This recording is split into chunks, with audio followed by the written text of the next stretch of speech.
I kind of like when fighters don't have a haircut because that tells you you've been in the grind. You've been all grimy and dirty. You on TV though. Makeup. So is this haircut a pre-fight ritual? You always do a haircut before a fight? Yeah, I mean, I think a lot of fighters do.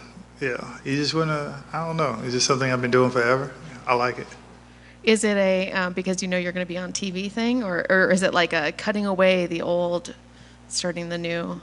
Nah, I just always do it before I get on TV. I typically have one right now, but I was in a rush leaving town and I didn't have time, so I got my brother's barber up here that I'm gonna use. So now for the important stuff. It's been a year since we've seen you. Can you talk to me about what you've been up to in that year? Lifing, that's about it. Just still in the gym training. Family, kids, so that's about it. But other than that, man, like, just happy to get it in again. So I've been feeling good. I don't know, just happy. Did you need that time off, do you think, or were you kind of eager to get back during that time? In a way, it was a blessing just because, like, my people don't understand, like this game, especially early on in my career, like, I was involved a lot. Like, if you see me,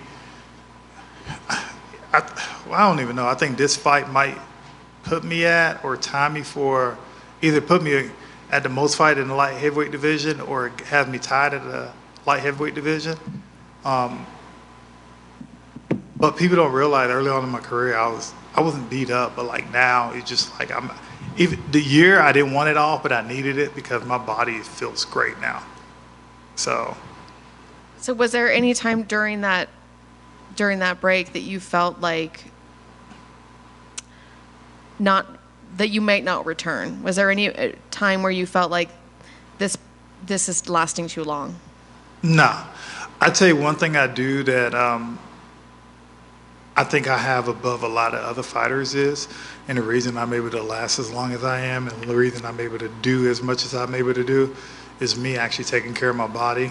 And I tell people that comes from, me playing football at University of Tennessee. Hey, look, I need to get this done. I need to get that done. So it's like a weekly regimen where I'm getting deep tissue done. Where I'm seeing the chiropractor.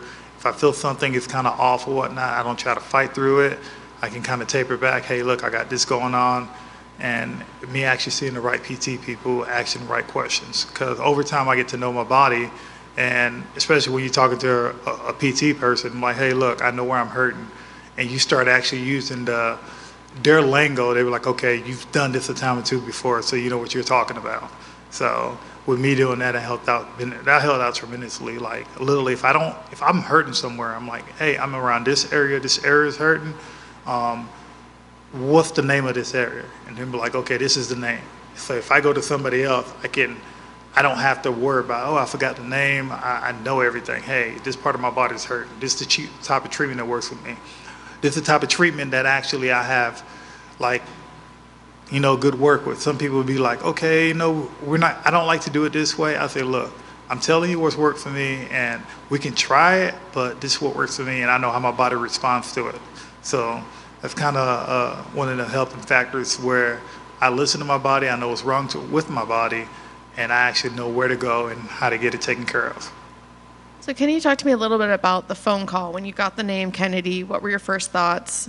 The return, the date, the location, all of that.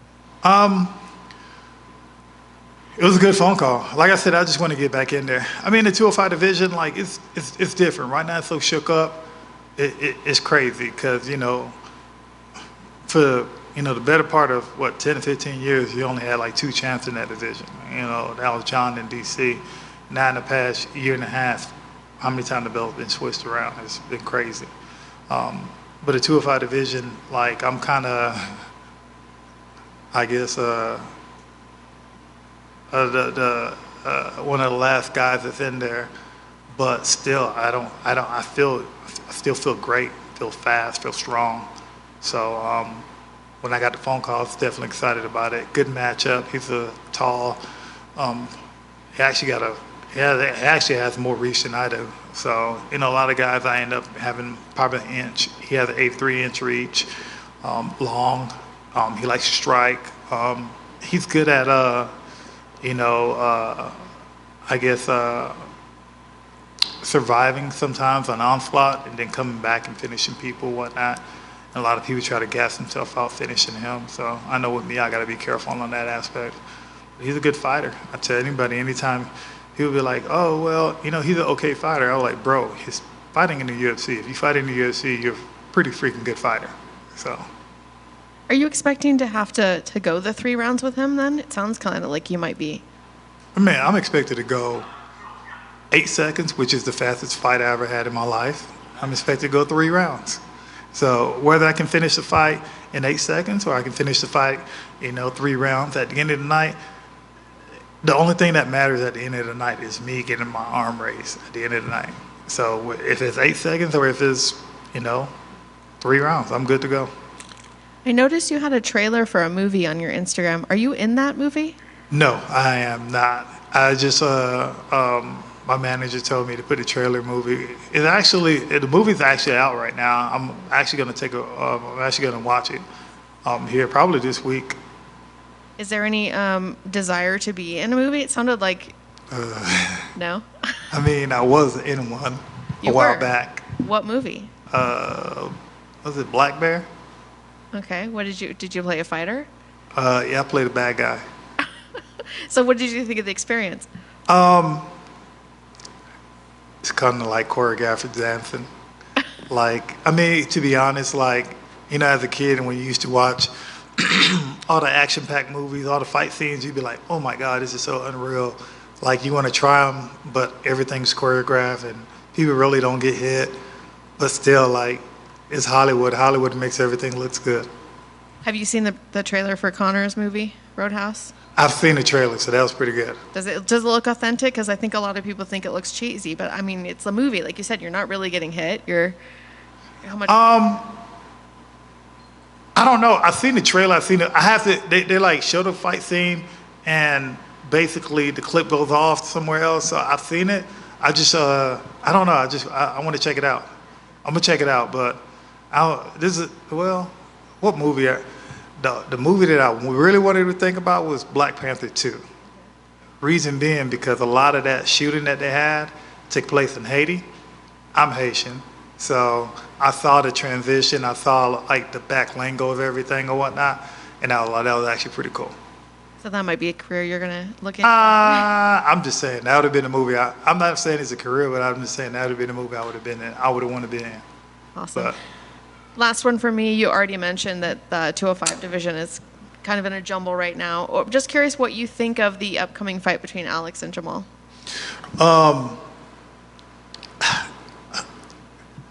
The thing about it is, like, I think a lot of people, Alex is, you see, everybody has, you've seen all the memes about Alex, always have the purple face or whatnot. And the thing about Jamal is not phased. I mean, he's coming off an injury, so that's going to be a big thing. And Alex got some mean calf kicks and whatnot. I don't think this fight will go to the ground at all. Like Jamal likes to strike, Alex likes to strike. Jamal hits hard. I fought him. He hits hard. And the thing about Jamal is he's not the type of guy that's gonna just like give up. You can tell he's not gonna be the guy that give up. So it should be an interesting fight.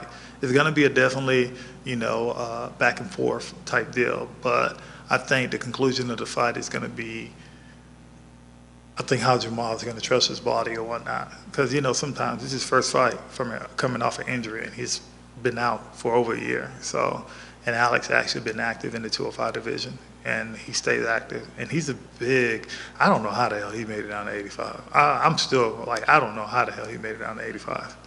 He probably has a twin brother that's much leaner than him. Probably so. Yeah, bruh. I'll be looking at him, I'm like, how do you make it down to 85? And the next day he's like 215, 220. So it should be a good fight, though. It should be a really good fight. I'll definitely be watching. And you mentioned, there had been some long-standing champions before that. Do you think either of those men could become a long-standing champion, or do you think they're kind of not quite the John Jones type? Well, that's the thing, though. Like, I think right now the era of mixed martial arts is like really good striking right now. And again, the game evolves tremendously because you get guys like You know, I don't know. You get champions like 15, 20 years ago. At this weight class right now, it would have been hard for them to be a champion. Because, I mean, it started off with like aggressive type strikers. Then the wrestling came into play. And then basically it started off with jiu-jitsu, then wrestling, then striking. Then now people defending takedowns really good and striking's going off. Like, you've seen a lot of highlight knockouts now. You've seen good grapplers. You won't even say people are grapplers anymore. It's more like a hybrid type style where you have the jiu-jitsu and wrestling hybrid. It's just hybrid together. You used to have straight jiu-jitsu guys, and now you have jiu-jitsu guys who turn into wrestlers and stuff. So, you know, the aspect of this game is, if you really look at it in the past, like even in the past, like 5-7 years, the game changed tremendously. Like just from evolution-wise, from striking to the striking game has gotten a lot better. And people don't realize too, like even like 15 years ago, you had a guy could have been the age 15. 15 years ago, he's 30 years old now. You know how much time a kid was spending in the gym? Like that's amazing. I started when I was 25, 26. I was behind the ball game when I started. So, and I tell people too, where when I went pro first, I tell a lot of guys in my gym, when I was fighting pro, like some of these amateur fighters that you see fighting now, 15 years ago, they've been wiping the floors on pro guys. So the game changed tremendously, and it's going to continue to change too. So. Speaking of that, I reached out to our stat guy, Mike Bond, back at Junkie, that, you know, because you mentioned about you thought this was going to be the record for light heavyweights. You're currently tied with Shogun at 24. This will be 25, so you will set the record. You will have the most fights in the UFC. That being said, you talked a little bit about how things have changed. You know, you've seen this go quite a bit. I mean, like in your time, you talked about the striking sort of change. What's the biggest thing that you've seen change in the sport from your time when you got in? You talked about the evolution, but what has really stuck out to you that the biggest involvement of the games since when you got into it? Shoot, I guess the biggest thing is the diet. Everything is scientific now, because back in the day, it'd just be like you die to cut weight. Yeah. You literally die to cut weight. But like now, everything, it's to the point you eating the night before weigh-ins. Typical fighters, back then, fighters didn't do that. Yeah. But you had so much diet that came through. I remember Dolce diet that came through. A lot of people still use, what's his name? I forget his name. Lockhart diet, a lot of people still use him. But then after the PI just basically got everything down to a science. But you get other guys that actually know what they're doing, like kind of dive into like just doing stuff like I know I worked with Tyler Minton before. He's really good at doing stuff like that. But and the thing about it is, with him, he fought before too, and he understands how things work, or how your body works or whatnot. Because some things could work for some fighters or whatnot, and that's the biggest thing. I think even with the UFC, like talking to the people at the PI when they're working on your diet and stuff, I'm like, hey, look, I know this shit sucks, but I'm sorry. I know this sucks, but this is the way you have to do it. But the diet now is like I'm happy because I get to eat during weigh-ins, or not weigh-ins, I get to eat during fight week. But not even that, the hydration process afterwards, A1. Just simply because you had guys, I remember after like my second or third pro fight, was it pro fight? I think it was an amateur fight, I can't remember. But I remember after weigh-ins eating some pizza. And I'm like thinking to myself, like now I used to do some dumb stuff. But like now, like I said, the game changed. Everything is more fine-tuned. Like, what do you eat? How do you eat? Okay, this is your weight goal. If you eat this much amount of food, this much amount of calories, and you train this much, this is exactly the weight you should be. And shoot, I'd be god darn. If you do that, that's exactly the weight you are. And you feel good the whole entire time instead of feeling like you're killing yourself, essentially. So, I know you've been athletic your whole life, but with the science out there and with, like you're saying, the diet and stuff, at what point in your career did you finally embrace that particular stuff? You talk about all the extra stuff that you're doing outside to take care of your body, but at what point in your career did you finally say, okay, I really need to start looking at all the fine things outside? Technique's one thing, strategy's one thing, but when did you decide that you had to dial in the diet and dial in what it took to be physically fit to be able to keep doing this for so long? I mean, for me, I tell people I've been in the weight room all my life. You know, I was a three-letter sport in high school, played football at University of Tennessee, and basically still kept myself in shape afterwards and whatnot. And I think for me, that never went away. I constantly trained my body to do that. And what's crazy about it is when I can get my body out of whack, but when it's time to tune in, my body literally be like, okay, I know what it is. I know how this feels like. Let's go. And I just can push my body to the max and be good. That's the fortunate thing about me. Some people don't want to do it. I love to train. I love to work out.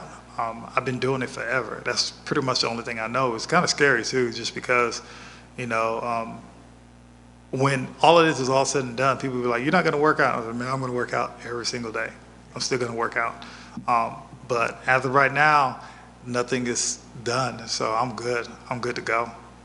Well, now you're, in a sense, you're going into the record books, you know, for leading for the most light heavyweight fights. But how do you feel? I mean, is this now a number that you want to run up? I mean, you're 40 years old, but do you still see yourself fighting 2 years, 3 years? How's the body feel? Bro, look, there's other guys that my body feels great, to be honest. Like, again, it's one of them things.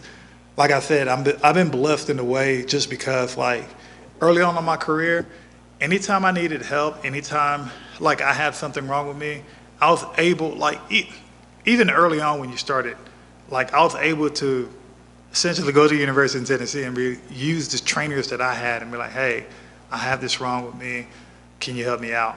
They'd be like, all right, cool. Sit here. We'll give you the rundown. Boom, boom, boom, boom. Next thing you know, I need you here twice, 3 days a week. I need you here twice or 3 days a week so you can get treatment. I'm still able to use their weight room, cold plunge, the trainers, everybody. Everybody been to me open arms, you know. Even talking to Coach Heupel, he been like, hey, look, anything we can do for you, you let us know.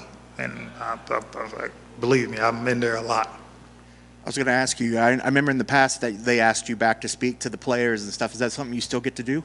Yeah, it's funny just for the simple fact where the linebacker coach, he's not at UT anymore, but when he was there, he's Haitian. So, you know, he recruited me out of high school.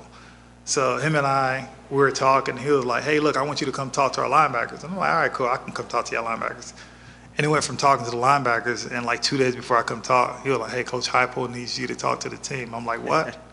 So I had to talk to the whole team. It was funny because we walked in there, and everybody was kind of talking. They put a highlight video, and everybody got quiet, which is cool, which I got their attention. Then pretty much I was answering questions for the next hour and a half. Heupel had to stop him from asking questions because he was like, okay, we had to stop him. We have never had this much questions asked before. So I was like, all right, that's pretty cool. But every time I go back to the complex and whatnot, it's pretty much all love. Everybody sees me. It's pretty much all love. MMA highlight or from your playing days? Huh? The highlight they showed, was that MMA highlight or your football days? MMA highlight. Yeah. They don't want to see that. They know I used to play football at UT, but they don't want to see that. But when they see highlight, football guys will be like, ooh. So, but yeah. Last for me, tell me, break down Kennedy's striking. I mean, obviously, you know, he's expecting you to want to get him to the ground, but so he wants to try to stay standing. What do you think of his striking? How has it evolved since he's been in the UFC? I mean, his striking actually been pretty good. He's, like I said, he's very long. He's really good at throwing. He has a really sneaky cross that he throws and whatnot. But people also forget too, my striking is actually pretty good. Like, it had a dilemma when I first fought Shogun and whatnot, that people were like, he had advantage of his striking over me, and that kind of ticked me off. And I was like, okay, cool. And I ended up knocking him out.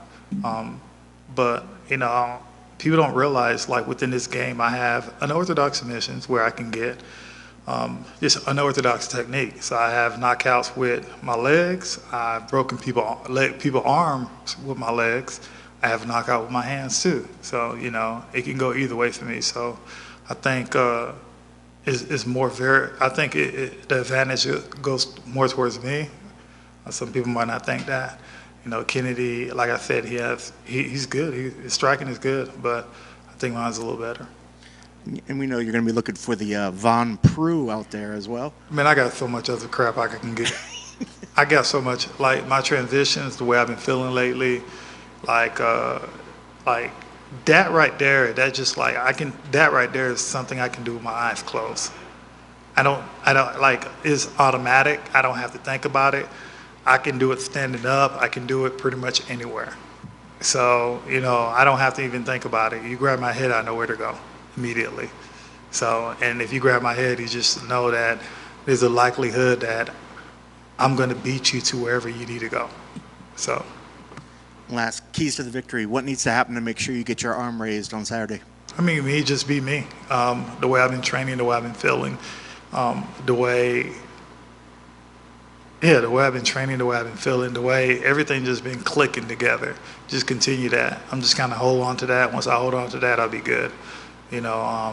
Also too, Mike have been helping me out a lot, so that's been tremendous. So he just say, look, Mike, I need your help, and he'd be like, okay, let's talk. We'll talk, and it's good. Best of luck there. Pete, thanks for taking the time. Well, you touched on it a little bit about just, and if anything, your longevity. But we had that chapter with the Huas, Liddells, Rashad Evans, Little Machidas, and now the one's kind of holding it down would be the OSP and like a Lionheart Smith. Now you're being matched up against that young gun. Do you feel any type of way? You're like the established guy, the name, and now you're in that position to where you're like, oh man, there's a dude up and coming. I'm facing him. I mean, technically he's not up and coming. He had like probably 7, 8 fights in the UFC now. But against a big name like yourself, like this is his biggest test against a living legend. It's bound to happen. It happened to me. It happened to me. So I remember I got the Shogun fight on the 8-day notice, and I remember watching when I first got involved in mixed martial arts. That's my man. That's who I was watching. And I was like, man, I get to fight Shogun. He was actually my hero, and I get to fight him. I was a nervous wreck for about 24 hours, and I was like, all right, let's go. But what's crazy about it is, after you make a leap like that, like my trainer said, after you make a leap like that, it was like you're not fighting guys with your level of potential. Everybody else you're going to fight are going to be dogs. So, and that's the thing people don't realize is like, oh yeah, I want to move up. I want to move up. Okay, suit yourself. When you move up, and you be like, oh crap. Because breaking in the top 15 is always good. Top 10, yes.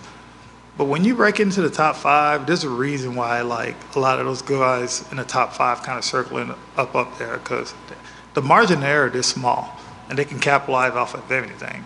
And you get guys like even Glover, like he was in the top 5 forever, but there was a lot of fights that he had in the first round he was in trouble. But guess what happened? Boom, boom, take you down, crop, boom, submitted. So, those guys that didn't know how to capitalize on that margin of error. I fought him. When I fought him, he told me, he was like, you probably hit me the hardest in my career, because I hit him with a body kick, and I thought it crumbled him, which it did. And he came back and, like, literally, I'm hitting him with everything. And he was like, hey, look, because I told him, he was like, your fight, he told me, your fight was one of the hardest I ever trained in my life. And I was like, why did you have to wait for my fight to do that? But, things change, though. But at the end of the day, like, I give him a good fight. He ended up finishing me. But, again, he's another legend in the game. No doubt. And shout out to guys like you and Glover in the 40s, because he was able to go get that belt.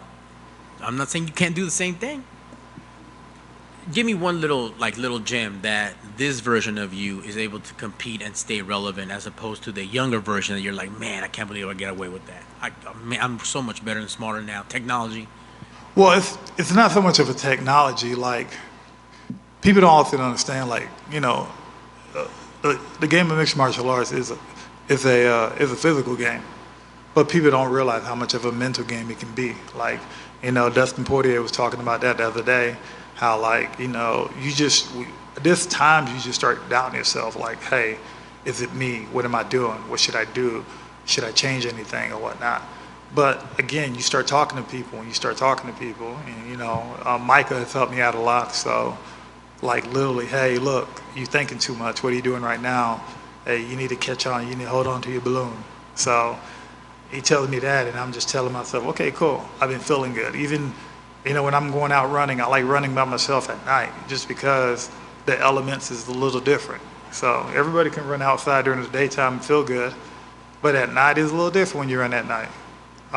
Your senses, all your senses tend to be heightened. I like that.